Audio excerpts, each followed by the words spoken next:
If you're watching this, you probably play Valorant. And if that's the case, you've probably also been in a situation like this. Or this. Or even this.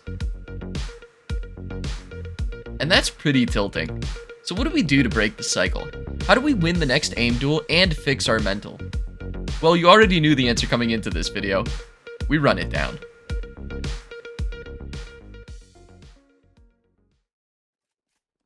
Who's next? You can expect that outcome almost every time you decide to run it down and throw the game for your team. But this video isn't about your stupid teammates. It's probably their fault anyway. It's about you, your ego, and the enemy Jett going 35-6. This makes you wonder though, how fast can we run it down? Like, what's the quickest way to just get it over with? Well, that's what I aim to find out. Before we begin, I want you to know that I did all of this testing myself, so there's a chance I may have missed something or timed something differently compared to any tests you might run, but I'll go over how I measured everything. Anyway, the question is pretty straightforward. To start things off, I got one of my friends to play as the enemy. We're both playing Cypher because Cypher always dies in cinematics. What we need to do is go through every point in a map that has an immediate engagement. An immediate engagement is exactly what it sounds like, an angle that you can peek really quickly into the round. We went into a custom game for every map and tried to run into each other as fast as possible. For the sake of continuity, I started the timer as soon as my character moved forward, and stopped it when I could fully see the enemy player model. I opted for this method instead of starting the timer when the wall drops to make up for human error. Sometimes you're gonna trip up and slow yourself down. After getting all the footage timed, I compiled everything into a nice bar graph for each map, but then I remembered the audience for this is Valorant players, so instead, I made you guys a tier list and put some Subway Surfers footage in the corner. Jokes aside, I'm gonna stick with the tier list approach because it's visually easier to showcase. You'll notice that Haven Window and Split B Main are tied. I'll show you both clips in their entirety so you can see how it'd look like in a real game. These were the fastest peaks we found in our testing, but I want you to see one more clip, the Icebox Boiler clip. When I first timed Icebox Boiler, it wasn't even close to being a top entry. We were messing around and my friend had the idea to hold me with an op while I jumped off of Boiler. You would never peak like this in a real game. Well, we're tilted, so logic doesn't apply. We did this before I had timed anything, and we were convinced this was the fastest possible way to die from an enemy. As cool as it was off by a single frame compared to the window and B main peak. So I guess that's it. The fastest way to run it down is to push either Haven or Split. What about abilities? What? You know, raise satchel, updraft, neon anything. Well, hot dog. I completely forgot abilities are a thing. As a proud CSGO player, I refuse to use abilities to their full extent on purpose, because there's no need for them. My superior aim and 2,000 hours of experience from the better tactical shooter outshine any form of enemy util usage. But in this case, they do change the timing.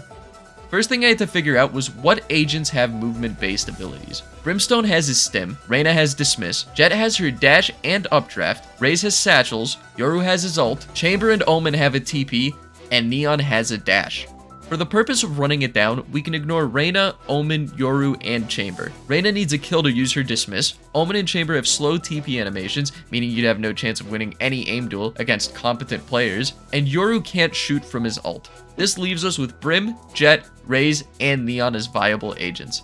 In the testing we did, Neon's run and slide was the fastest for peeking a corner from a barrier drop. However, we realized that if you were to have Jett knives, you can take some much crazier vertical angles. What I had to do now was figure out every spot Jett could updraft from with knives and get into a gunfight faster than dashing in with Neon. Here's what I found. Now, all that's left to do is retime everything. Well, almost everything. If there's no updraft angle, there's no reason for me to retime any of the slower angles. They won't be faster to peak than the top angles from the previous list, so I'll just time those. Here are the new times I got for those angles and the Jett updraft angles. Even though the Jett updrafts were a unique concept for this, they were almost twice as slow as Neon's slide move. I was really hoping for a less one-sided competition between the two agents, but I guess this just goes to show that Jett mains are worse than Neon mains. Don't get mad at me, get mad at the data. Also, little fun fact, the updraft for Fracture B main is actually slower than just peeking it normally. Something else that's cool, there's an updraft angle that peeks into attacker spawn on Fracture from A ropes. This was the slowest updraft angle by a huge margin relative to the others, so I didn't include it in the tier list. I wanted to at least show you it exists. And now, after 2 iterations of script and 2 different datasets, we can confidently say that we forgot about wallbanging. Or did we? While I was going over the footage from the first set of tests, I noticed something in this clip. I started getting shot through the wall.